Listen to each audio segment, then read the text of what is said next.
늦은 오후, 창문으로 쓸쓸한 햇빛이 들어오는 아파트. 김영자 여사가 식탁에 홀로 앉아 있으십니다. 반찬은 거의 먹지 않은 채 식었고 밥그릇에 쌀알들이 굳어가고 있습니다. 김영자 여사의 얼굴에는 평생을 살아온 주름이 깊게 패어 있지만 눈빛만은 아직 맑으십니다.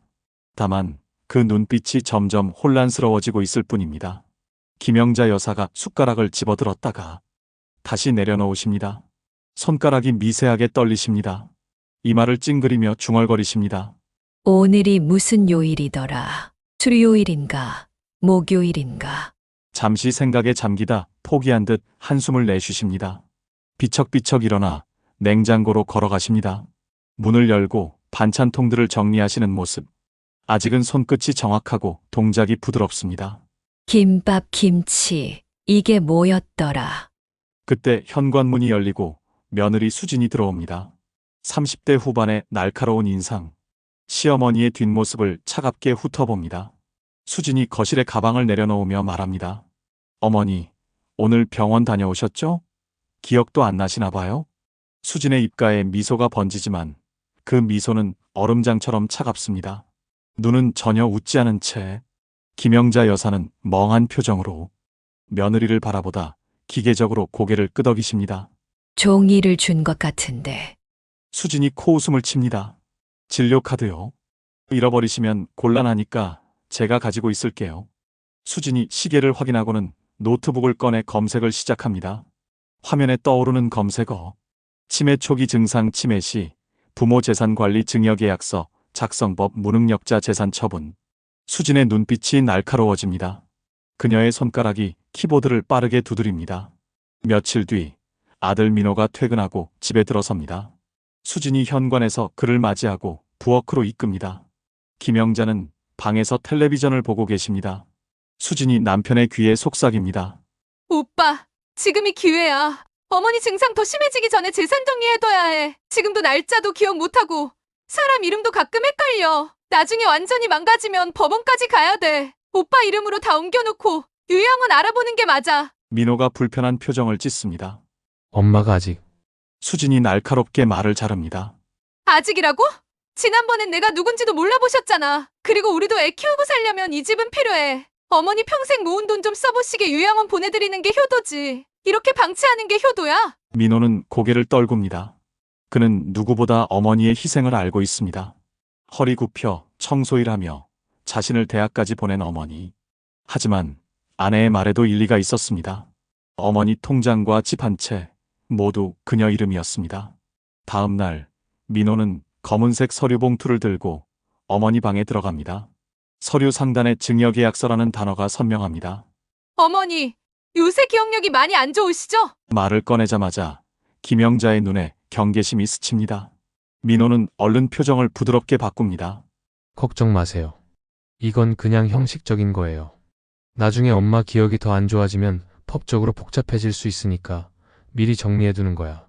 여기 도장만 찍어주세요. 김영자가 서류를 내려다보십니다. 글씨들이 춤추는 듯 흐릿하게 보입니다. 집 문서랑 통자 다 너한테 주는 거구나. 민호가 당황합니다. 아니 그게 아니라 그냥 관리만. 김영자가 고개를 들어 아들을 똑바로 바라보십니다. 눈빛이 또렷합니다.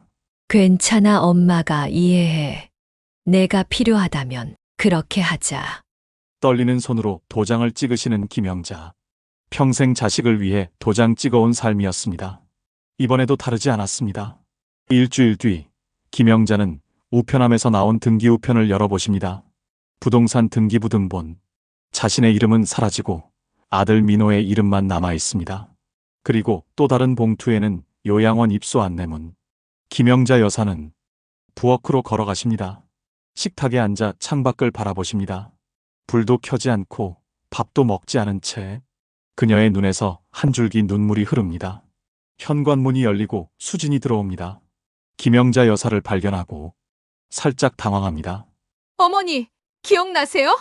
내일 요양원 상담 가기로 했잖아요. 김영자가 묵묵히 일어나 서랍장으로 가십니다. 천천히 서랍을 열어 낡은 사진첩을 꺼내십니다. 젊은 시절의 사진, 아들 민호가 태어났을 때 사진, 집을 처음 샀을 때 사진. 수진이 짜증 섞인 목소리로 말합니다. 어머니, 짐 챙기셔야죠.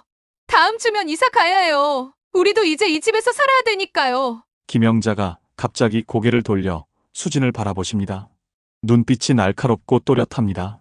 내가 잊었다고 생각했니? 수진이 놀라 한 걸음 물러섭니다. 김영자가 천천히 일어나 수진에게 다가가십니다. 내 머릿속은 뒤죽박죽이 될지 몰라도 내 마음은 알아. 내가 한 짓도 다 기억해. 김영자의 손이 떨리고 있습니다. 하지만 그녀의 눈빛은 단단합니다. 이 집은 나간다. 하지만 널 잊진 않을 거야. 내가 얼마나 살지 모르지만 그날까지 기억할 거야. 창밖으로 석양이 붉게 물들고 김영자의 그림자가 길게 늘어집니다. 식탁 위에는 아무것도 없었고 그녀의 눈동자는 깊고 고요했습니다. 기억은 흐려질 수 있지만 배신의 고통만큼은 결코 잊히지 않는다는 것을. 어둠이 방 안에 짙게 내려앉았습니다. 전등을 켜지 않은 거실은 깊은 심해처럼 고요했고 창밖에 희미한 가로등 불빛만이 방 안으로 신라같이 스며들고 있었습니다. 밤의 정적 속에서 김영자 여사의 숨소리만이 규칙적으로 이어졌습니다. 창가에 홀로 앉은 김영자 여사의 얼굴에 가로등 불빛이 부서져 내립니다. 그 불빛은 주름진 얼굴 위에서 강물처럼 흘러내리고 마치 세월의 흔적을 더듬는 듯 했습니다. 그녀의 눈동자는 어둠 속에서도 유난히 빛났습니다. 그 속에는 말로 표현할 수 없는 깊은 슬픔과 단단한 의지가 공존하고 있었습니다. 김영자 여사는 한참 동안 침묵했습니다. 세상 모든 소리가 사라진 듯한 고요 속에서 그녀의 기억만은 선명하게 깨어나고 있었습니다. 얼마 전 자신이 도장을 찍던 순간 종이 위에서 느껴지던 차가운 감각, 도장을 받아들던 아들의 떨리는 손, 그리고 멀찍이 서서 은밀한 승리의 미소를 감추지 못했던 며느리의 표정까지 모든 것이 필름을 되감듯 또렷하게 떠올랐습니다. 치매라는 이름으로 그녀의 존재를 지워가던 그 순간들이 오히려 그녀의 정신을 더욱 또렷하게 일깨웠습니다. 김영자 여사는 천천히 눈을 감았습니다. 그리고 오랫동안 잊고 있던 입술을 열었습니다. 처음에는 어둠에 스며들 듯한 속삭임으로 오만이 밤의 후. 그 한마디가 방 안의 공기를 진동시켰습니다. 소리는 작았지만 그 울림은 마치 세상의 모든 침묵을 깨뜨리는 듯 했습니다. 진원의 파동이 방 안을 채우고 그녀의 영혼을 감싸 안았습니다. 이 진원은 분노에서 비롯된 것이 아니었습니다. 분노는 이미 그녀의 영혼 깊은 곳으로 가라앉아 더 이상 아픔이 되지 않았습니다. 남은 것은 오직 자신의 상처 입은 마음을 감싸 안는 자비뿐이었습니다. 오만이 밤. 두 번째 진원은 더 깊고 단단했습니다. 김영자 여사의 손이 무릎 위에서 미세하게 떨렸지만 그 목소리만은 흔들림이 없었습니다. 그녀는 잊고 싶지 않았습니다. 오히려 모든 것을 더 또렷하게 기억하고 싶었습니다. 도장을 찍던 손의 감각, 차가운 종이의 질감, 며느리의 계산된 미소, 아들의 망설임과 그 순간의 차가운 공기까지 이 모든 것은 그녀가 직접 겪은 부정할 수 없는 현실이었습니다. 그리고 그녀는 이 현실을 자신의 일부로 받아들이고 있었습니다. 받아들임은 때로 가장 강력한 저항이 되기도 합니다. 오만이 밤. 세 번째 진원이 울려 퍼졌을 때 김영자 여사의 호흡은 깊고 고요해졌습니다. 그 소리는 비명도 한탄도 복수의 맹세도 아니었습니다. 그것은 새로운 시작을 알리는 생명의 첫 숨결 같았습니다. 창밖으로 새벽이 희미하게 밝아오기 시작했습니다. 김영자 여사의 눈가에 맺힌 눈물이 빛을 받아 반짝였습니다. 그 눈물은 슬픔의 증거가 아니라 끝나지 않은 이야기를 다시 써내려가려는 강인한 삶의 의지의 표현이었습니다. 그녀는 이제 알았습니다. 기억을 잃는다는 것은 존재의 상실이 아니라 새로운 존재로의 변화일 뿐이라는 것을, 그리고 그 변화 속에서도 결코 잃지 않을 것이 있다는 것을. 자신의 존엄성을 느끼는 순간 어둠 속에서 그녀의 얼굴에 미소가 번졌습니다. 그것은 패배의 미소가 아닌 새로운 싸움을 시작하는 전사의 미소였습니다. 고요한 침묵이 홀을 감싸고 있습니다. 저 멀리서 들려오는 바람 소리와 촛불의 흔들림만이 시간의 흐름을 알려줍니다. 이곳에 모인 우리들은 각자의 무게를 짊어지고 왔습니다. 보이지 않는 짐을 내려놓을 준비가 되셨나요? 삶은 종종 우리가 감당할 수 있는 것보다 더 무거운 짐을 얹어놓습니다. 가장 사랑했던 이에게서, 가장 믿었던 존재에게서 우리는 치유하기 어려운 상처를 입습니다. 그러나 가장 무서운 상처는 칼날처럼 날카로운 것이 아닙니다. 그것은 마음 한복판에 조용히 내려앉은 서늘한 무관심입니다. 말없이 스며드는 차가운 이질감, 눈빛으로 전해지는 거리감, 그리고 더 이상 기다리지 않는 마음의 문. 김영자 여사의 이야기는 여러분의 이야기이기도 합니다. 우리 모두의 이야기이기도 합니다. 김영자 여사는 그날 밤 자신이 완전히 버려졌다고 느꼈습니다. 이름도 모를 법적 서류들, 어느새 뺏긴 통장, 사라진 집의 소유권, 그리고 며느리의 얼음장 같은 눈빛과 아들의 침묵. 그녀는 치매 판정을 받았지만 그 고통만큼은 선명하게 기억했습니다. 이것이 삶의 아이러니입니다. 기억은 조각조각 사라질지 몰라도 감정은 결코 사라지지 않습니다. 이름은 잊어도 상처받은 순간의 감각은 남습니다. 얼굴은 흐려져도 배신의 쓰라림은 선명합니다. 이제 우리는 그 감정을, 그 고통을 정면으로 마주해야 합니다. 피할수록 더 커지는 그림자를 직시해야 합니다. 고통은 외면한다고 사라지지 않습니다. 오히려 외면할수록 더욱 또렷해지고 그림자처럼 따라와 우리의 삶을 지배합니다. 부처님께서는 깊은 지혜로 말씀하셨습니다.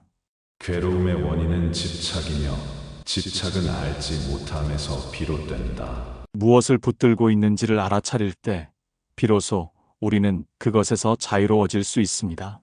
우리가 손에 쥐고 놓지 못하는 것은 무엇입니까? 우리가 마음속에 묶어둔 상처는 무엇입니까? 영자 여사의 마음속에 단단히 묶여있던 것은 무엇이었을까요? 그것은 믿음이었습니다. 평생을 희생하며 키운 자식을 향한 절대적인 믿음, 가족이 된 며느리를 향한 애정 어린 기대, 그리고 가족이라는 이름 아래 당연하게 여겨온 작은 배려들. 그러나 그 믿음은 하루아침에 배신으로 바뀌었습니다. 그 애정은 냉담함으로 돌아왔습니다. 그 기대는 실망으로 무너졌습니다. 여러분 중에도 비슷한 경험이 있으신 분이 계실 것입니다. 자신이 가장 깊이 사랑한 사람으로부터 오히려 가장 깊은 상처를 받은 적이 있으신가요? 그 순간 여러분의 마음은 어떠했습니까? 우리는 고통 속에서 자주 묻습니다. 왜 하필 나에게 이런 일이 일어났을까? 내가 무엇을 잘못했길래 이런 대우를 받는가? 어떻게 그들은 이럴 수 있는가? 그러나 이 질문들은 때로 해답을 주지 않습니다. 오히려 우리를 더 깊은 원망과 슬픔의 늪으로 빠뜨릴 뿐입니다. 그래서 부처님은 방향을 바꾸어 묻도록 가르치셨습니다. 이 고통은 어디에서 비롯되었는가? 이 고통은 어떻게 내 안에서 살아 숨쉬고 있는가? 나는 어떤 기대를 품고 있었는가? 고통은 바깥에서 오는 듯하지만 그 씨앗은 언제나 우리 안에 존재합니다. 기대, 믿음, 집착, 상처, 그리고 분노. 이 모든 감정은 외부의 사건에 반응하여 우리 안에서 생겨나고 자라납니다. 김영자 여사는 그날 밤 깊은 어둠 속에서 자신의 고통을 처음으로 정면으로 바라보았습니다. 그녀는 떨리는 목소리로 혼잣말을 했습니다. 나는 바보였어. 그들이 그럴 줄 몰랐던 게 아니었는데. 그냥 믿고 싶었던 거야. 알면서도 모른 척했던 거야. 그렇습니다. 믿고 싶었던 것입니다.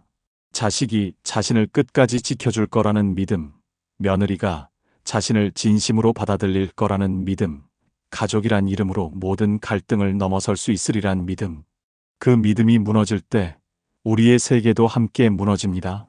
부처님은 깊은 통찰로 말씀하셨습니다. 모든 것은 무상하다. 영원한 것은 없으며 고정된 실체도 없다. 사랑도 믿음도 관계도 모두 변하고 흐릅니다. 한때 그토록 단단했던 관계도, 한때 그토록 뜨거웠던 애정도 시간 앞에서는 모래성과 같습니다. 이 진리를 마음으로 받아들이는 것은 참으로 어렵습니다. 우리는 이성으로는 알고 있지만 가슴으로는 인정하지 않으려 합니다. 그래서 상처받고, 그래서 무너지고, 그래서 다시 일어서지 못합니다. 그렇다면 고통을 마주하는 첫걸음은 무엇일까요? 그것은 있는 그대로 바라보는 것입니다. 미화하지도 말고, 왜곡하지도 말고, 있는 그대로 내 안의 감정을 인정하는 것. 분노가 있다면 분노를, 서러움이 있다면 서러움을, 두려움이 있다면 두려움을 있는 그대로, 판단하지 않고 비난하지 않고 그저 알아차림의 빛으로 비추는 것입니다. 김영자 여사는 그날 밤 처음으로 자신의 분노를 인정했습니다. 아들의 비겁한 침묵에, 며느리의 교묘한 조롱에, 그리고 자신의 무기력함에 대한 분노. 하지만 그 분노는 조금씩 다른 얼굴을 드러냈습니다. 그것은 본질적으로 슬픔이었습니다. 이제 다시는 돌아갈 수 없는 시간들에 대한 그리움, 되돌릴 수 없는 관계에 대한 애통함이었습니다. 어느 깊은 밤, 그녀는 비로소 자신에게 고백했습니다. 나는 화가 난 게 아니라 너무 외로운 거야. 그 말은 그녀 안에서 무언가가 풀어졌다는 신호였습니다. 분노는 사실 그녀의 마음을 지키기 위한 방패였고, 그 방패를 내려놓은 순간 그녀는 비로소 진짜 자신을 마주하게 되었습니다. 부처님께서는 깊은 통찰로 말씀하셨습니다. 자신을 이긴 자가 가장 강한 자다. 수천의 적을 이기는 것보다 자신 안의 슬픔과 분노와 집착을 이겨내는 일이 더 어렵고 더 위대한 성취입니다. 고통을 정직하게 마주한 사람만이 그 고통을 진정으로 넘어설 수 있습니다. 그 고통의 본질을 이해한 사람만이 타인의 고통 또한 깊이 품을 수 있습니다. 여러분은 지금 어떤 고통을 품고 계신가요? 그 고통은 어떤 얼굴을 하고 있습니까? 그 고통의 이름은 무엇입니까? 그 고통을 피하지 마십시오. 그 고통을 외면하지 마십시오. 그 고통을 직면하십시오. 그것이 치유의 첫걸음입니다. 그리고 그 길은 언제나 고요 속에서 시작됩니다. 마치 김영자 여사가 어둠 속에서 진언을 외우며 자신의 영혼을 위로했듯이 여러분도 자신만의 고요를 찾으십시오. 그 고요 속에서 여러분은 자신의 진정한 모습을 만나게 될 것입니다. 기억은 참으로 신비로운 존재입니다. 흐르는 시간 속에 모든 것이 지워진다고 말하지만 어떤 기억들은 오히려 세월이 쌓일수록 더욱 선명한 빛을 발합니다. 이름은 흐릿해져도 가슴에 새겨진 상처의 감각은 생생하게 남고, 날짜는 잊혀져도 그때 마주했던 눈빛만은 지워지지 않습니다. 김영자 씨는 의사에게 치매라는 진단을 받았지만 그녀의 영혼 깊은 곳에는 여전히 살아 숨쉬는 기억들이 고요히 머물고 있었습니다. 언제부터인지 정확히 말할 수는 없었으나 며느리 수진이 자신에게서 조금씩 마음의 거리를 두고 있다는 느낌이 그녀를 괴롭혔습니다. 같은 식탁에 앉아도 예전처럼 따뜻한 대화가 오가지 않았고, 우연히 시선이 마주치면 미소 대신 서둘러 고개를 돌리는 모습에서 그녀는 무언가를 느꼈습니다. 그럼에도 영자 씨는 애써 그 불편한 진실을 외면했습니다. 며느리는 일이 바빠서 그런 거야. 아이들 키우느라 지쳐서 그런 거야. 내가 너무 예민해진 거야라며 스스로를 다독였습니다. 하지만 그녀의 마음은 이미 모든 것을 알고 있었습니다. 입술로는 괜찮다고 말해도 가슴속은 조금씩 얼어붙고 있었습니다. 영자 씨는 그 차가운 서리를 품은 채 홀로 견뎌냈습니다. 아마도 아들이 집을 떠날까 두려워서, 며느리가 완전히 등을 돌릴까 염려되어서, 자신이 가족에게 무거운 짐으로 느껴질까 걱정되어 차마 입 밖으로 꺼내지 못했던 감정이었을지도 모릅니다. 기억이 흐릿해지기 시작한 것도 그 즈음이었습니다. 방금 전에 놓았던 물건의 위치를 기억하지 못하고 문을 열고 방에 들어선 후 왜 들어왔는지 까마득히 잊어버리곤 했습니다. 오랫동안 알던 사람의 이름이 혀끝에서 맴돌기만 할 때면 그녀는 마른 손끝을 불안하게 만지작거리며 스스로를 달랬습니다. 이럴 때도 있는 거지. 괜찮아, 괜찮아. 하지만 결코 괜찮지 않았습니다. 그녀는 나날이 작아지고 희미해지는 자신의 존재를 고통스럽게 느끼고 있었습니다. 그런 자신을 바라보는 가족들의 시선도 예민하게 읽어냈습니다. 안쓰러움과 안타까움, 때로는 조급함과 짜증까지 그 모든 시선의 무게를 견디며 그녀는 점점 더 자신을 감추기 시작했습니다. 말수를 줄이고 눈길을 피하고 작은 실수조차 필사적으로 숨기려 했습니다. 그러던 어느 날 영자 씨의 손에 쥐어진 도장이 흐릿한 시야에 들어왔습니다. 며느리의 목소리는 조용했지만 단호했고 아들의 표정은 무거운 침묵에 잠겨 있었습니다. 서류 위에 도장을 찍는 그 순간 그녀는 모든 것을 깨달았습니다. 기억이 조각나고 흩어진다 해도 그 순간의 팽팽한 공기, 애써 외면하는 표정들, 도장을 누르는 손끝의 떨림은 너무도 선명했습니다. 그녀는 마음속으로 중얼거렸습니다. 나는 잊지 않았다. 나는 지금도 알고 있다. 너희가 어떤 마음으로 이 서류를 내밀었는지, 무엇을 바라며 나를 바라보았는지.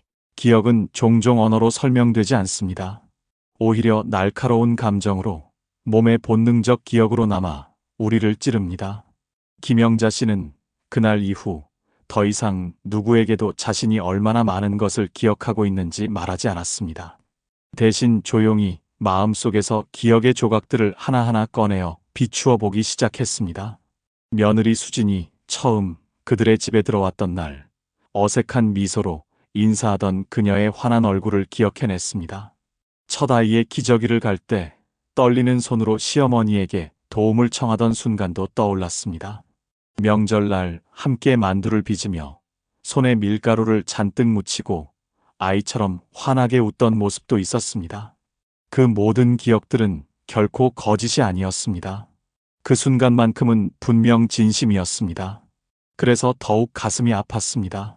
한때는 진심이었기에 지금의 소외가 더 견디기 힘든 배신으로 느껴졌습니다. 그녀는 고요한 방 안에서 혼잣말을 이어갔습니다. 내가 뭘 그렇게 잘못했을까? 내가 그렇게 무거운 짐이었을까? 내가 이렇게까지 미움받을 만한 사람이었을까? 이 질문은 단순히 스스로를 향한 질문만이 아니었습니다. 그것은 가족이라는 이름에 대한 근원적인 물음이기도 했습니다. 우리는 왜 한때 깊이 사랑했던 사람에게 상처를 주게 되는가? 우리는 왜 시간이 흐를수록 더 멀어지게 되는가? 그리고 우리는 왜 그 멀어짐의 진실을 서로에게 숨긴 채 살아가게 되는가? 부처님께서는 일찍이 말씀하셨습니다. 괴로움은 집착에서 비롯된다고. 우리가 기대하지 말아야 할 것에 기대하고 영원하지 않을 것을 영원할 것처럼 믿기 때문에 괴로움이 생겨난다고 가르치셨습니다. 김영자 씨는 어렴풋이 그 말씀의 의미를 가슴으로 깨달았습니다. 기억은 흘러가고 사람은 변하고 관계는 언제나 흔들릴 수 있다는 냉혹한 진실을 그녀는 지금껏 애써 외면하고 있었던 것입니다. 그러나 이제는 모든 것을 있는 그대로 받아들여야 할 때였습니다. 그녀의 기억은 더 이상 완전하지 않았지만 그 흩어진 조각들 속에는 분명한 진심의 순간들도 지금의 아픔도 함께 공존하고 있었습니다. 그리고 마침내 그녀는 담담히 결심했습니다. 자신의 기억을 억지로 지워버리지 않기로, 오히려 그 기억을 온전히 안고 고요히 바라보며 살아가기로. 그것이 그녀가 자신의 존엄을 잃지 않는 유일한 길이라는 것을 이제는 분명히 알고 있었기 때문입니다. 사람은 누구나 가장 두려운 것 앞에서 비명을 지르거나 침묵하게 됩니다. 그리고 가장 오래 남는 고통은 상처 그 자체보다 그 상처로부터 버림받았다는 느낌입니다. 사랑받지 못했다는 확신, 누구에게도 환영받지 못한다는 절망. 이 모든 감정은 사람의 영혼을 천천히 그러나 확실하게 무너뜨립니다. 김영자 씨는 자신이 세상으로부터 버려졌다고 깊이 믿었습니다. 아들에게서, 며느리에게서, 그리고 그토록 소중히 여겼던 가족이라는 따스한 울타리로부터 자신이 서서히 제외되었다고 느꼈습니다. 그 느낌은 매일 밤 홀로 누운 침대에서 식탁에 앉아 침묵의 식사를 할 때마다, 그리고 가족들의 대화에서 자연스레 배제될 때마다 더욱 선명해졌습니다. 하지만 과연 그녀는 정말로 버림받은 것이었을까요? 진실은 그보다 더 복잡하고 심오했습니다. 부처님께서는 일찍이 이렇게 말씀하셨습니다. 세상의 모든 괴로움은 외부 세계 자체가 아닌 그것을 바라보는 내면의 인식에서 비롯된다. 우리가 무엇을 보고 어떻게 받아들이는가에 따라 그 고통의 크기와 색깔은 달라진다고 가르치셨습니다. 김영자 씨의 고통 역시 그러했습니다. 그녀는 아들의 무거운 침묵과 무표정을, 며느리의 서류를 내미는 차가운 손길을, 매일 조금씩 더 얼어붙는 말투를 보며 자신이 더 이상 필요 없는 존재가 되었다고 해석했습니다. 그러나 그 해석의 이면에는 이미 오래전부터 그녀의 마음속에 깃들어 있던 깊은 공허함과 외로움이 자리하고 있었던 것입니다. 치매라는 단어가 그녀의 삶에 들어오기 훨씬 전부터 김영자 씨는 자신이 점점 투명해지고 있다는 감각을 품고 살았습니다. 가족의 식사 시간에도 생기 넘치는 대화의 흐름에 자연스레 끼지 못하고 모두가 모인 자리에서도 어느새 뒷전으로 밀려나는 일이 잦아졌습니다. 젊은 세대의 빠른 대화 주제와 디지털 세상의 변화 속에서 그녀는 점점 따라가기 어려웠고 그 간극은 나날이 넓어졌습니다.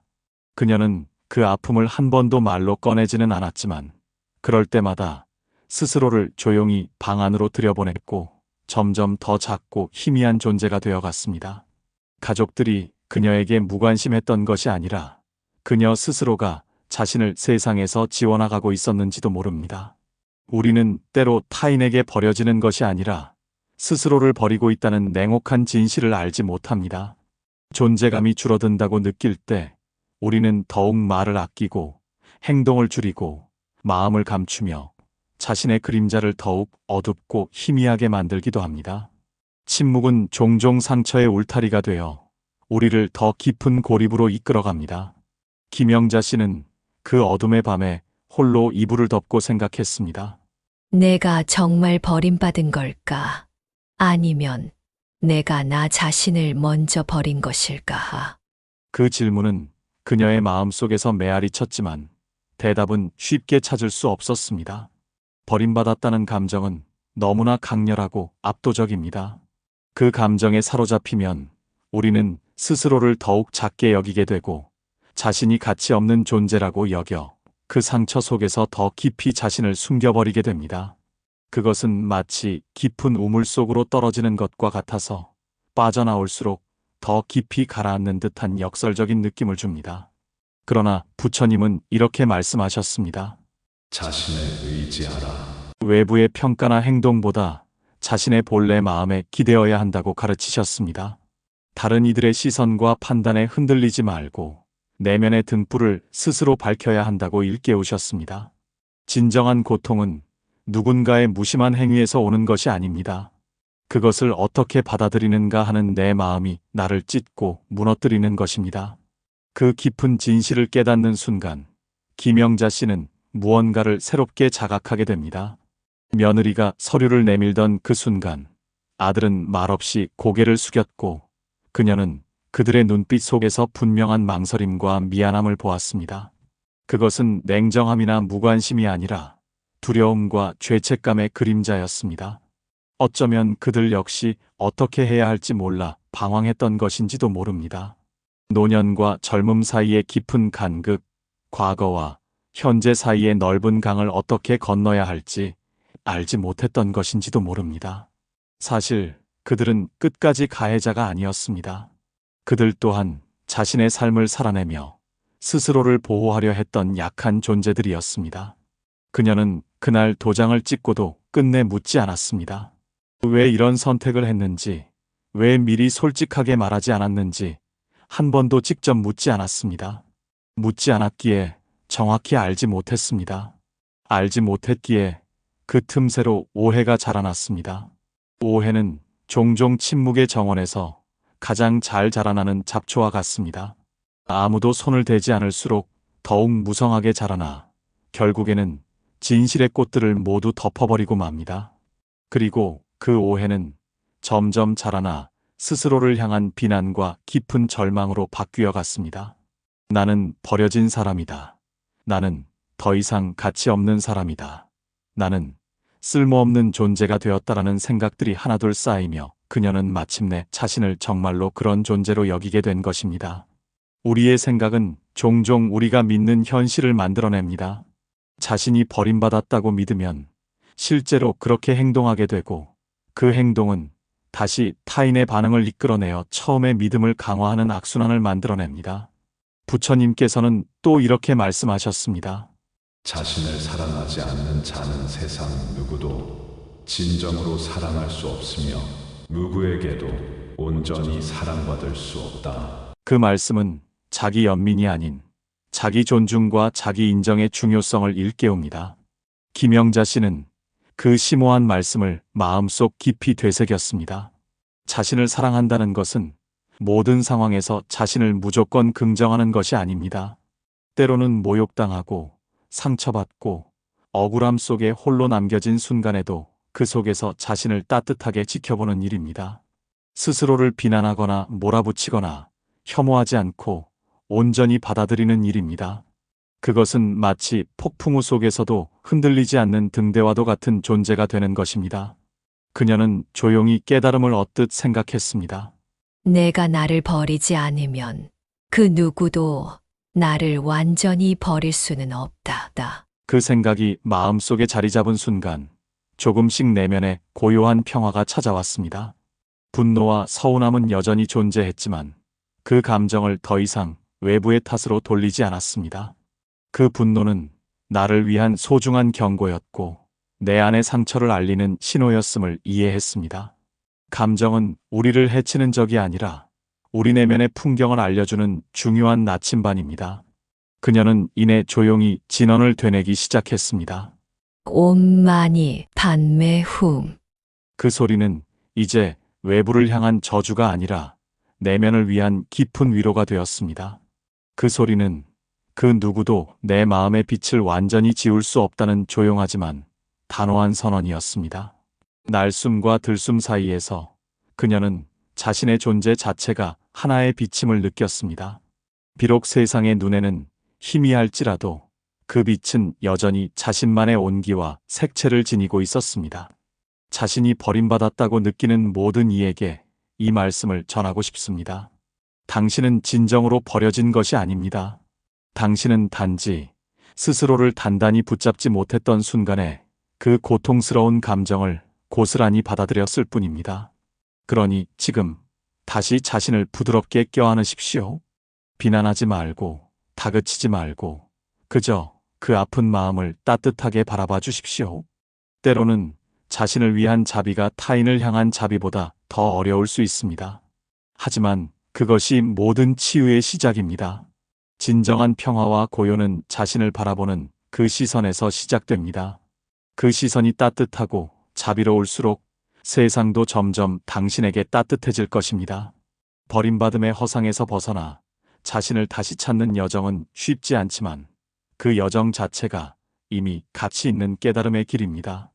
김영자 씨가 그랬듯이 우리 모두는 자신을 다시 발견하는 순간 비로소 진정한 자유를 얻게 될 것입니다. 용서란 말은 입에 담기 쉽지만 그 길은 깊은 가시밭길과 같습니다. 상처를 받은 마음은 쉽게 열리지 않습니다. 누군가에게 배신당했을 때 그를 이해하려고 손을 내민다는 것은 마치 폭풍이 몰아치는 바다 한가운데 홀로 서 있는 듯한 두려움입니다. 분노와 슬픔, 의심이 파도처럼 밀려오고 그 와중에 연민이라는 작은 빛을 찾아낸다는 것은 결코 가볍지 않은 여정입니다. 그러나 그 빛을 붙잡을 때 비로소 마음은 무거운 짐을 내려놓고 한 발짝 앞으로 나아갈 수 있습니다. 김영자 여사는 오랫동안 가슴에 분노를 묻고 살아왔습니다. 며느리 수진의 차가운 눈빛은 그녀의 기억 속에 날카로운 칼처럼 박혀 있었습니다. 서류를 내밀던 손, 그 손 뒤에 숨겨진 계산된 미소, 그리고 도장을 찍도록 부드럽게 그러나 집요하게 유도했던 말들. 모든 것이 그녀의 마음에 깊은 상흔으로 남았습니다. 그 상처는 시간이 흘러도 아물지 않았고 어느 순간 며느리를 향한 증오로 단단히 굳어졌습니다. 밤마다 잠을 이루지 못하며 영자는 그 순간들을 되감기하듯 떠올렸습니다. 왜 나를 이렇게 만들었을까? 그 질문은 끝없이 그녀를 괴롭혔습니다. 그러나 세월은 그녀에게 새로운 질문을 던져주었습니다. 어느 날 문득 떠오른 생각 하나. 수진도 누군가의 소중한 딸이었다는 사실. 어딘가에서 사랑받으며 자란 아이였고 한때는 영자처럼 낯선 시댁 문턱을 떨리는 마음으로 넣었던 젊은 여인이었다는 것. 그 단순한 진실은 영자의 마음에 작은 균열을 만들었습니다. 그녀는 처음으로 수진을 한 사람의 가해자가 아닌 삶의 무게를 짊어진 한 인간으로 바라보기 시작했습니다. 부처님께서는 말씀하셨습니다.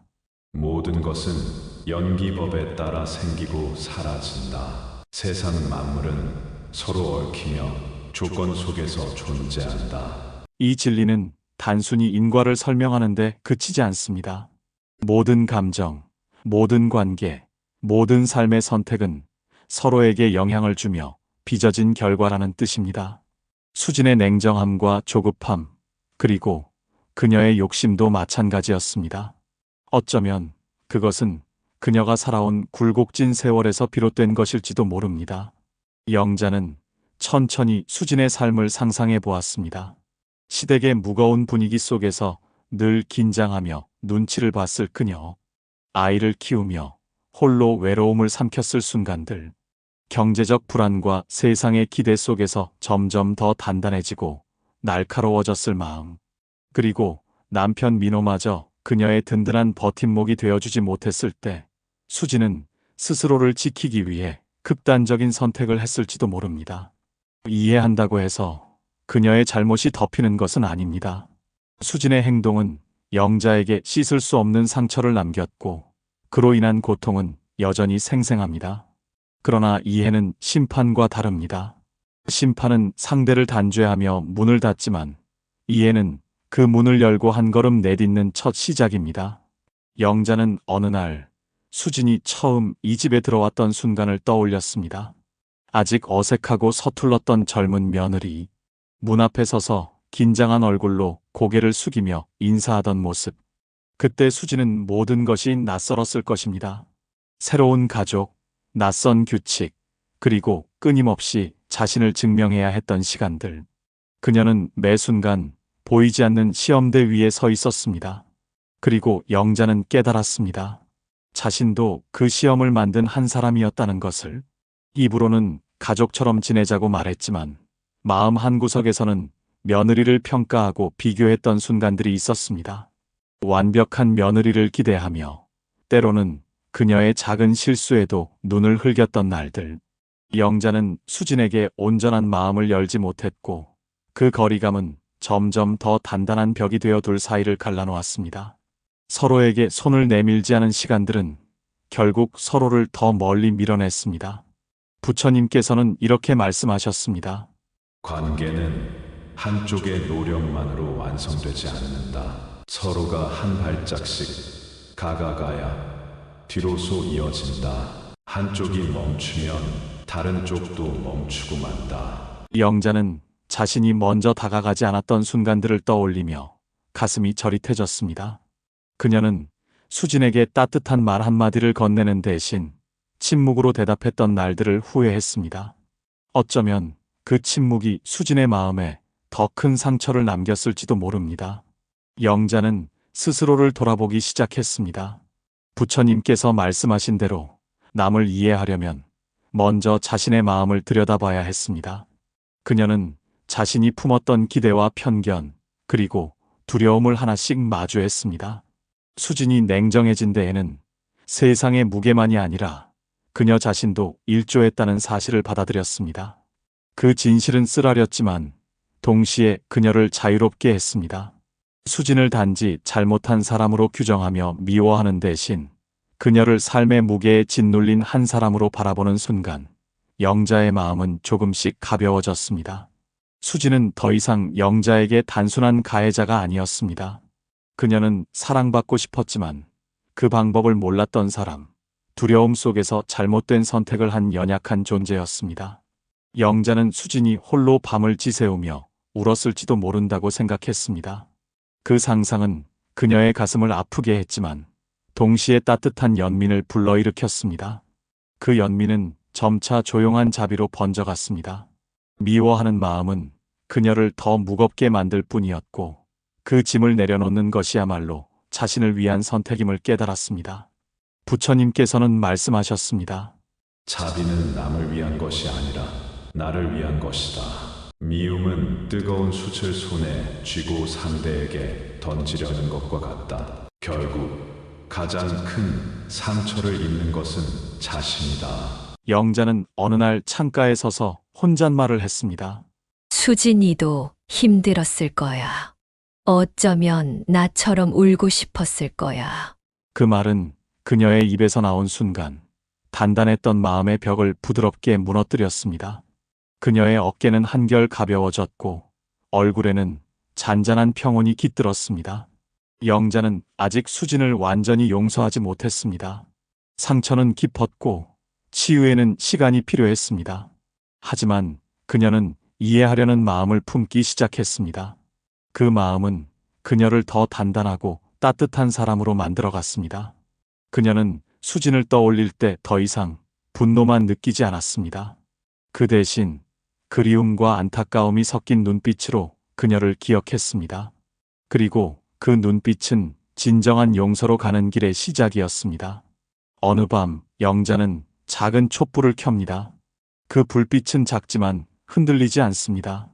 그녀는 촛불을 바라보며 속삭입니다. 수진아, 우리 다시 시작해볼까?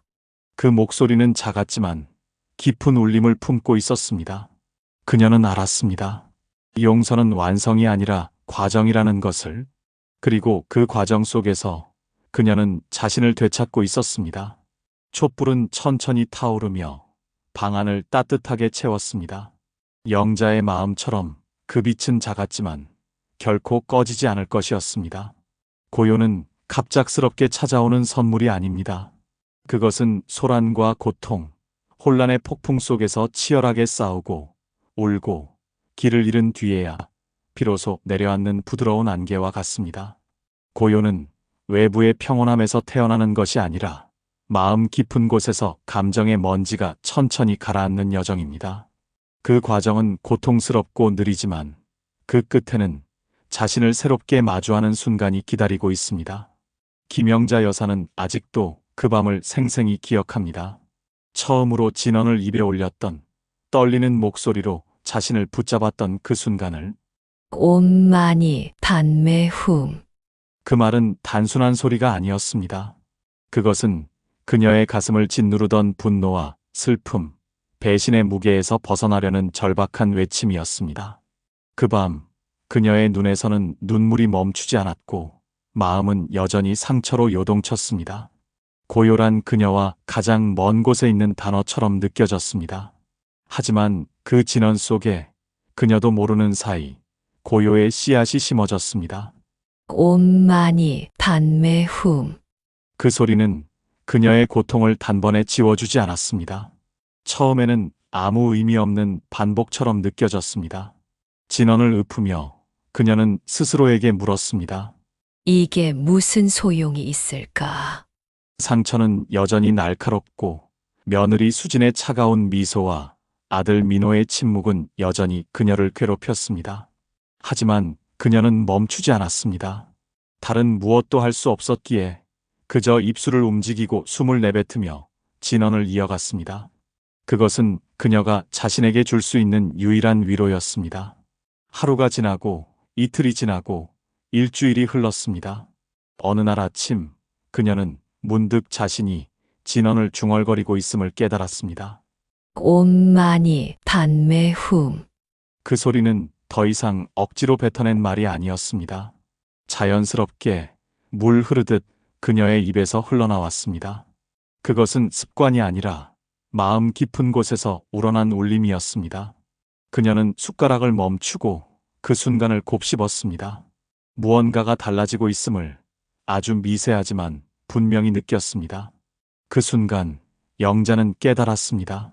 고요는 세상의 소음이 멈춘 데서 오는 것이 아니었습니다. 가족의 배신이 사라지거나 상처가 갑자기 치유되어서 생기는 것도 아니었습니다. 고요는 그녀가 그 모든 일을 바라보는 방식이 바뀌기 시작할 때 조용히 피어나는 것이었습니다. 그녀는 더 이상 과거의 순간들에 휘둘리지 않으려 했습니다. 대신 그 순간들을 있는 그대로 마주하기로 했습니다. 부처님께서는 말씀하셨습니다. 모든 것은 마음에서 비롯된다. 세상의 고통도 평화도 결국 마음이 그리는 그림이다. 진정한 해탈은 외부를 바꾸는 데 있지 않고 자신의 마음을 다스리는 데 있다. 영자는 그 가르침을 몸으로 이해하기 시작했습니다. 그녀는 여전히 상처받은 사람이었습니다. 수진을 완전히 용서하지 못했고 민호에 대한 실망은 여전히 가슴 한구석에 단단히 박혀 있었습니다. 하지만 그녀는 그 감정들을 억지로 밀어내지 않기로 했습니다. 분노를 없애려 애쓰거나 슬픔을 잊으려 애쓰는 대신 그저 그것들을 바라보기로 했습니다. 오늘은 화가 날 수도 있고 내일은 눈물이 흐를 수도 있습니다. 그리고 모레는 아무 감정도 느끼지 않을지도 모릅니다. 영자는 감정이 물처럼 흘러가는 것임을 받아들였습니다. 그 흐름을 억지로 막으려 할 때 마음은 더 큰 혼란에 빠진다는 것을 알게 되었습니다. 그녀는 감정을 붙잡지도 밀어내지도 않으며 그저 스쳐가게 내버려 두었습니다. 그 단순한 선택은 그녀에게 자유를 주었습니다. 이제 그녀는 아침마다 거울 앞에 앉아 자신의 얼굴을 들여다봅니다. 주름진 눈가에는 세월의 흔적이 깊게 패여 있고 거칠어진 손등은 수많은 노동의 시간을 말해줍니다. 흰머리가 드문드문 섞인 이마는 그녀가 지나온 삶의 무게를 드러냅니다. 그 모든 것이 아팠지만 동시에 소중했습니다. 그녀는 거울 속 자신에게 속삭였습니다. 그래도 너는 잘 살아왔어. 많이 사랑했고 많이 견뎠고 지금도 이렇게 숨 쉬고 있잖아. 그 말은 누구에게 보여주기 위한 것이 아니었습니다. 그것은 그녀가 스스로를 안아주는 가장 진실한 고백이었습니다. 그 순간 그녀의 마음은 한결 가벼워졌습니다. 손은 더 이상 떨리지 않았고 밥을 먹을 때 숟가락을 떨어뜨리는 일도 줄어들었습니다. 밤이면 깊은 잠을 이루지 못했던 그녀가 이제는 새벽까지 푹 잠들 수 있는 날이 늘어났습니다. 그 변화는 작았고 누구도 알아주지 않았습니다. 하지만 영자는 알았습니다. 그녀의 내면이 조금씩 그러나 확실히 달라지고 있음을. 부처님께서는 말씀하셨습니다. 자비는 모든 생명을 향한 마음이지만 먼저 자신에게 베푸는 것이다. 고통을 인정하고 그 고통 속에서 자신을 부드럽게 어루만질 줄 아는 마음이 진정한 자비다. 영자는 그 가르침을 삶으로 배워가고 있었습니다. 그녀는 더 이상 자신을 책망하지 않았습니다. 치매라는 이름 아래 기억이 흐려지는 세상 속에서도 그녀는 자신을 잃지 않으려 했습니다. 그리고 그 노력은 그녀에게 작은 기적을 선물했습니다. 어느 맑은 아침 영자는 거실 창으로 들어오는 햇살을 바라보며 미소 지었습니다. 집안은 고요했고 아무도 그녀에게 말을 걸지 않았습니다. 하지만 그 미소는 진짜였습니다. 그것은 외부의 위로에서 온 것이 아니었습니다. 그녀가 스스로에게 준 가장 따뜻한 선물이었습니다. 햇살은 그녀의 얼굴을 부드럽게 감쌌고 그녀는 그 빛 속에서 자신을 다시 발견했습니다. 고요는 그렇게 찾아왔습니다. 누구의 도움도 누구의 인정도 필요하지 않은 오롯이 그녀가 만들어낸 고요였습니다. 그 고요 속에서 그녀는 마침내 자신을 안아줄 수 있었습니다. 상처는 여전히 남아 있었지만 이제 그 상처는 그녀를 정의하지 않았습니다. 대신 그것은 그녀가 얼마나 단단하게 살아왔는지를 증명하는 흔적이 되었습니다. 영자는 창문을 열었습니다. 아침 공기가 방 안으로 스며들며 그녀의 뺨을 스쳤습니다. 그녀는 숨을 깊이 들이마시며 속삭였습니다. 온만이 판매훔. 그 소리는 이제 그녀의 일부가 되어 있었습니다. 치매라는 이름이 그녀의 기억을 흐릿하게 만들더라도 이 고요만큼은 결코 잊히지 않을 것입니다. 그녀는 알았습니다. 고요는 단순한 평화가 아니라 자신을 되찾는 힘이라는 것을. 햇살이 점점 더 밝아지며 방 안을 가득 채웠습니다. 영자는 다시 거울 앞으로 걸어가 자신을 바라보았습니다. 그리고 이번에는 망설임 없이 미소 지었습니다. 그 미소는 작았지만 깊은 울림을 품고 있었습니다. 그녀의 이야기는 아직 끝나지 않았습니다. 그리고 그 이야기 속에서 그녀는 더 단단하고 따뜻한 자신을 만들어가고 있었습니다. 용서란 무엇일까? 세상은 흔히 말합니다. 용서는 과거를 잊고 상처를 묻고 아픈 기억을 지워버리는 것이라고. 하지만 그것은 반쪽짜리 진실입니다. 부처님께서는 용서에 대해 다른 가르침을 주셨습니다. 용서는 잊는 것이 아니라 끝까지 기억하면서도 그 기억을 다르게 품는 일이다. 고통의 무게에 짓눌리지 않고 그 고통을 부드럽게 감싸 안으며 자유로워지는 선택이다. 진정한 용서는 기억을 지우는 것이 아니라 그 기억 위에 연꽃을 피우는 일입니다. 김영자 여사는 며느리 수진을 잊지 않았습니다. 아니, 잊을 수 없었습니다. 서류를 내밀던 그녀의 차가운 손, 도장을 찍도록 유도했던 부드럽지만 날카로운 말투, 그리고 그 뒤에 숨겨진 계산된 눈빛. 그 모든 순간은 영자의 마음에 선명히 새겨져 있었습니다. 시간이 흘렀음에도 그 기억은 흐려지지 않았고 오히려 더 또렷해졌습니다.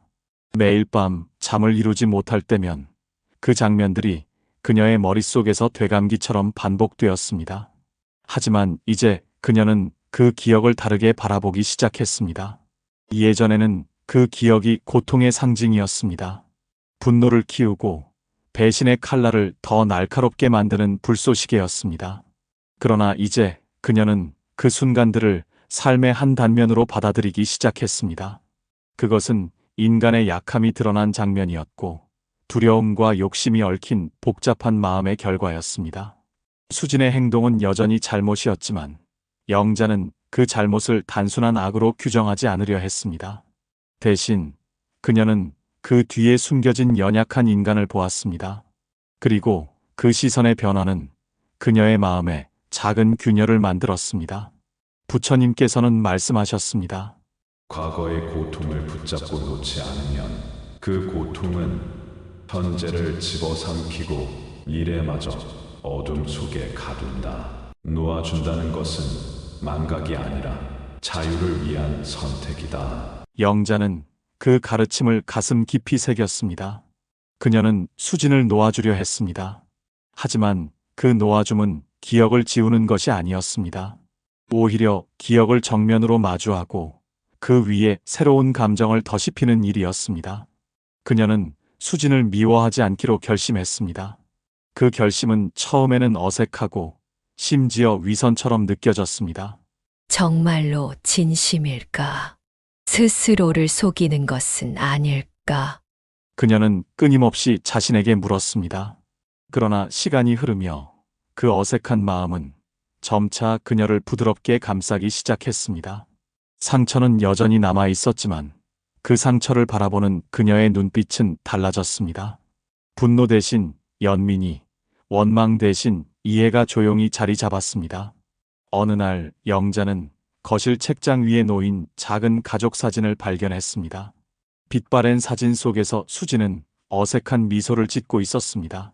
긴장한 눈빛, 어깨에 묻은 불안.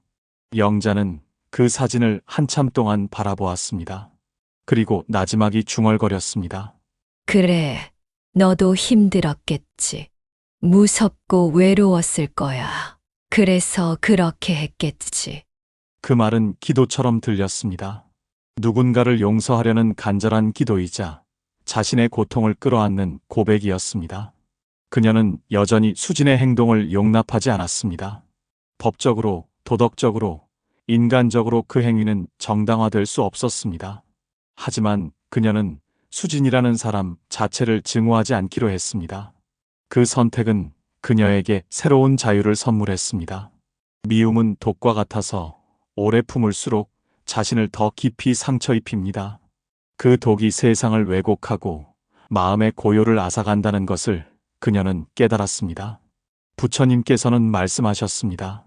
미움을 버리는 이는 자기 안의 분노에서 벗어나며 진정한 자유를 얻는다. 그 자유는 외부의 간섭에 흔들리지 않는 마음이며 자신의 삶을 스스로 이끄는 첫걸음이다. 영자는 그 가르침을 몸으로 배워가고 있었습니다. 그녀는 매일 아침 진언을 되뇌었습니다. 옴마니 padme hum. 이제 그 소리는 눈물로 얼룩진 외침이 아니었습니다. 그것은 그녀의 숨결처럼 자연스럽게 흐르며 그녀의 내면에 고요를 심어주는 씨앗이 되었습니다. 그 진언은 과거의 상처를 품는 다짐이자 새로운 시작을 약속하는 맹세였습니다. 영자는 용서를 선택했습니다. 하지만 그 용서는 수진을 위한 것이 아니었습니다. 그것은 그녀 자신을 위한 선택이었습니다. 기억을 지우는 대신 그 기억을 품는 방식을 바꾼 그녀는 무거운 짐을 내려놓았습니다. 상처는 여전히 그녀의 일부였지만 이제 그 상처는 그녀를 가두는 감옥이 아니라 그녀가 얼마나 단단히 살아왔는지를 보여주는 흔적이 되었습니다. 삶은 때로 잊고 싶은 순간들로 가득합니다. 말하지 못했던 상처, 버려진 시간, 다시는 마주하고 싶지 않은 얼굴들. 하지만 영자는 깨달았습니다. 그 모든 것이 지금의 그녀를 만든 재료였다는 것을.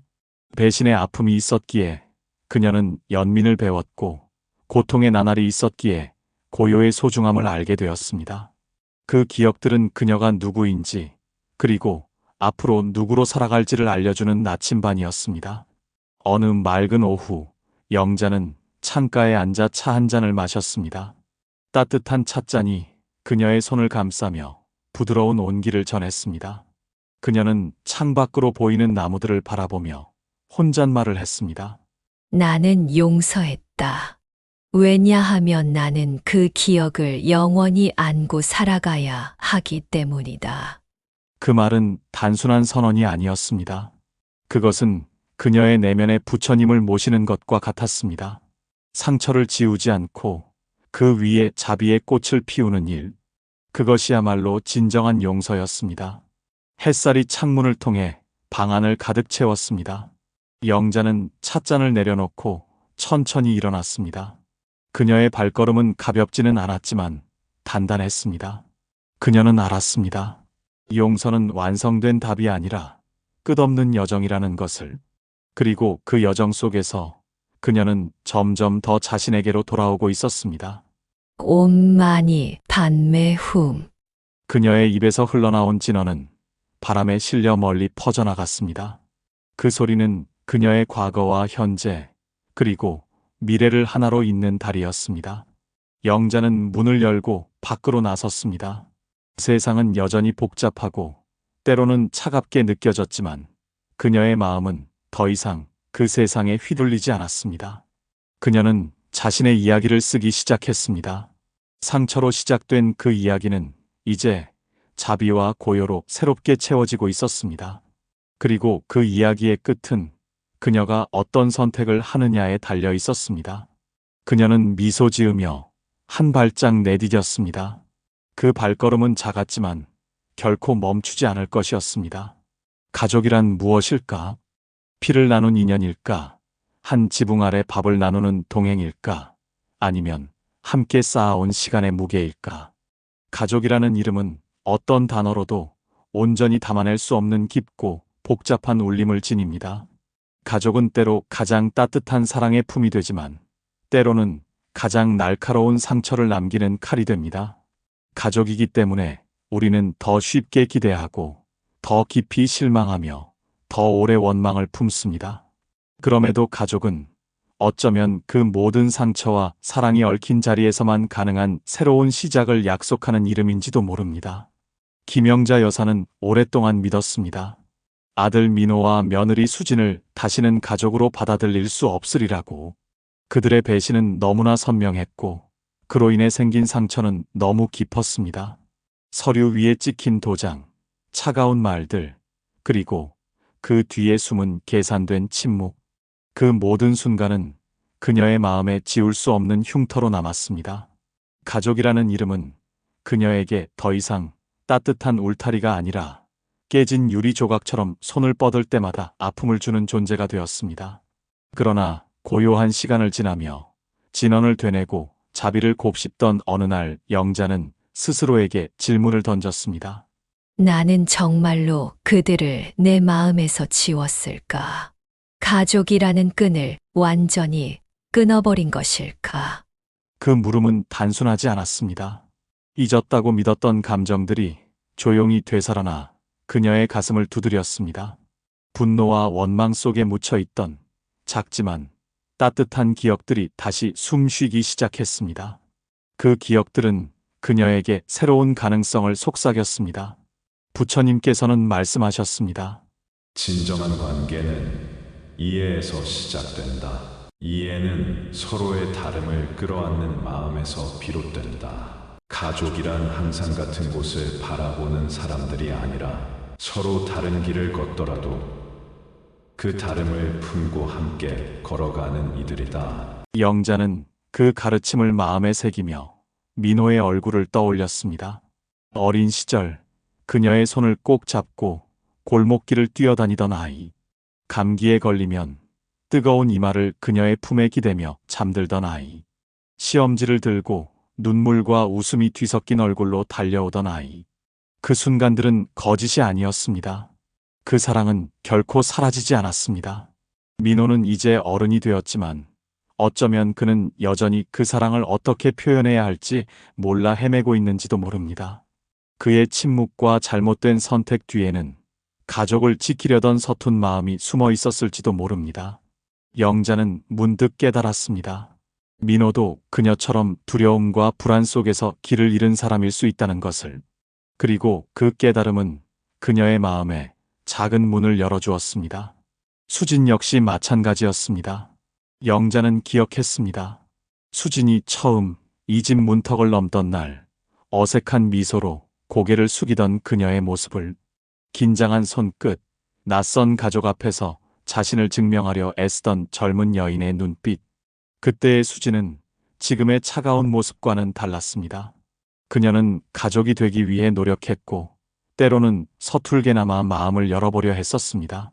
지금의 그녀는 삶의 무게와 두려움이 더 씹힌 낯선 옷을 입고 있을 뿐 그 본심을 온전히 대변하지는 않을지도 모릅니다. 영자는 이제 알았습니다. 사람은 누구나 실수하고 그 실수 속에서도 다시 돌아올 가능성을 품고 있다는 것을. 그녀 자신도 수많은 실수와 후회를 안고 살아왔습니다. 그렇다면 민호와 수진도 그럴 수 있지 않을까? 그 가능성을 믿는 것이야말로 가족이라는 이름의 울타리를 지키는 힘이었습니다.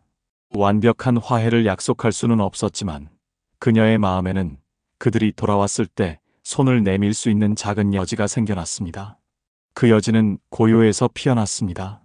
고요란 원망이 사라진 상태가 아니라 그 원망을 담담히 바라볼 수 있는 마음입니다. 고요는 용서가 완성된 자리에 핀 연꽃이며 그 연꽃은 혼자 빛나는 것이 아니라 다시 함께 피어나기를 기다리는 희망이기도 합니다. 영자는 그 고요 속에서 가족이라는 단어의 새 의미를 발견했습니다. 그것은 완벽한 사랑이나 무조건적인 신뢰가 아니었습니다. 서로의 부족함을 인정하고 그럼에도 다시 연결되려는 용기였습니다. 부처님께서는 말씀하셨습니다.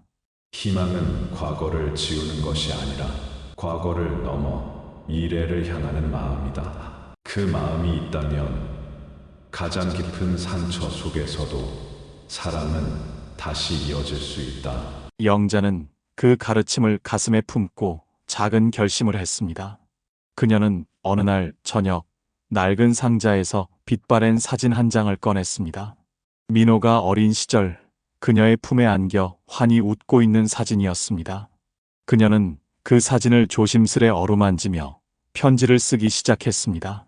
민호야, 나는 여전히 너의 엄마다. 그건 단 한 번도 잊은 적이 없어. 지금 우리는 멀리 떨어져 있지만 내가 돌아오고 싶을 때 언제나 문은 열려 있다. 수진이도 너도 우리 모두 실수할 수 있는 사람이야. 하지만 나는 믿어. 우리가 다시 시작할 수 있다고. 그 편지는 간결했지만 그녀의 마음을 담은 가장 진실한 고백이었습니다. 그러나 그녀는 그 편지를 붙이지 않았습니다. 대신 조심스럽게 봉투에 넣어 서랍 깊은 곳에 간직했습니다. 그 편지는 누군가에게 보여주기 위한 것이 아니었습니다. 그것은 그녀가 스스로에게 건네는 약속이었습니다. 가족이라는 끈을 놓지 않겠다는, 그리고 그 가능성을 믿겠다는 다짐이었습니다. 다시 가족이 될 수 있을까? 그 질문에 명확한 답은 없습니다. 화해는 강요할 수 없고 신뢰는 하루아침에 쌓이지 않습니다. 하지만 영자는 알았습니다. 그 가능성을 품는 순간 그녀는 더 이상 혼자가 아니라는 것을. 그 마음 하나로 그녀는 다시 연결될 준비를 하고 있었습니다.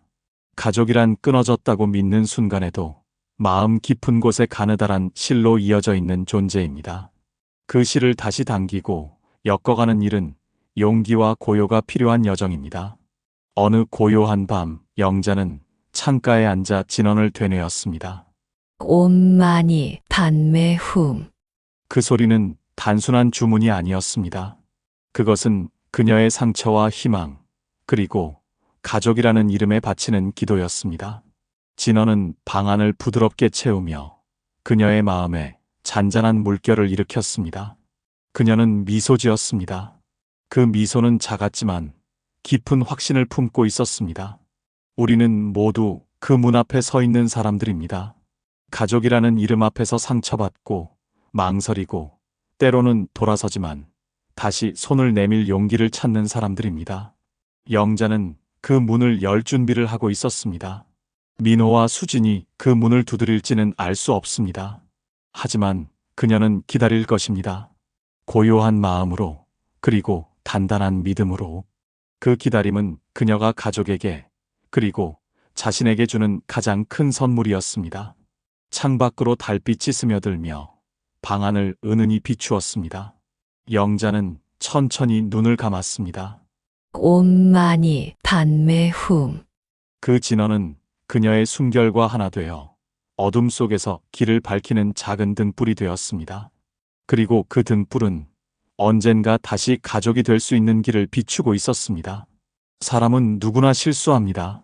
두려움에 휩싸여 잘못된 길을 걷고 욕심에 눈이 멀어 소중한 것을 놓치며 때로는 사랑받지 못할까봐 전전긍긍하다가 서로에게 날카로운 상처를 남깁니다. 그 상처는 때로 너무 깊어 다시는 사랑하거나 믿을 수 없을 것 같은 절망을 안깁니다. 가족이라는 이름, 신뢰라는 약속, 그리고 마음을 따뜻하게 감싸던 온기마저 영영 떠나버린 듯 느껴집니다. 우리는 그 아픔 속에서 길을 잃고 스스로를 잃습니다. 하지만 부처님께서는 말씀하셨습니다.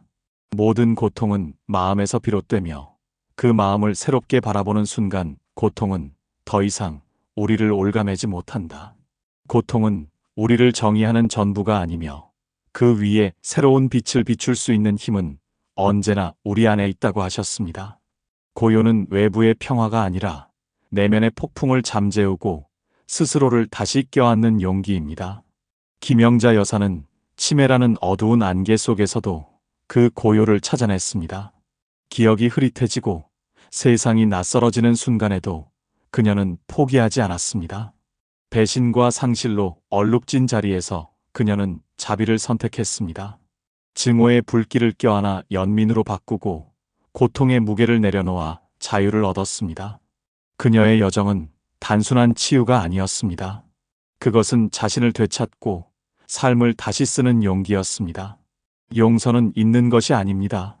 상처를 덮거나 기억을 지우는 쉬운 길이 아닙니다. 용서는 그 모든 아픔을 똑바로 마주하고 그럼에도 다시 사랑할 수 있는 마음을 여는 일입니다. 잊지 않은 채로 그 상처 위에 자비의 꽃을 피우는 용기. 그것이야말로 진정한 회복의 시작입니다. 영자는 그 길을 걸었습니다. 그녀는 가족에게 받은 상처를 지우지 않았습니다. 대신 그 상처를 품고 더 넓은 마음으로 세상을 바라보았습니다. 그리고 그 끝에서 그녀는 스스로에게 물었습니다. 나는 지금 다시 가족이 될 준비가 되어 있는가? 그 질문은 단순한 화해를 넘어 그녀 자신과의 약속이었습니다. 자비는 남을 위한 선물이 아니라 내 안의 상처를 부드럽게 감싸주는 힘입니다. 그것은 고통을 없애는 마법이 아니라 고통과 함께 살아가되 더 이상 그 고통에 지배받지 않는 자유입니다. 영자의 이야기는 그녀만의 것이 아닙니다. 그것은 우리 모두의 이야기입니다. 우리는 누구나 상처를 안고 누군가를 용서하려 애쓰며 때로는 용서받기를 갈망합니다. 지금 이 순간 당신은 누구를 용서하고 있습니까? 그리고 누구에게 용서받고 싶습니까? 그 질문 앞에서 망설여질 때 잠시 멈춰 고요를 찾아보세요. 그 고요 속에서 당신의 마음은 스스로 답을 찾아갈 것입니다. 용서는 완성된 종착지가 아니라 끊임없이 이어지는 여정입니다. 그 여정 속에서 우리는 더 단단해지고 더 따뜻해집니다. 우리는 모두 상처받은 사람들입니다. 하지만 그 상처는 우리의 전부가 아닙니다.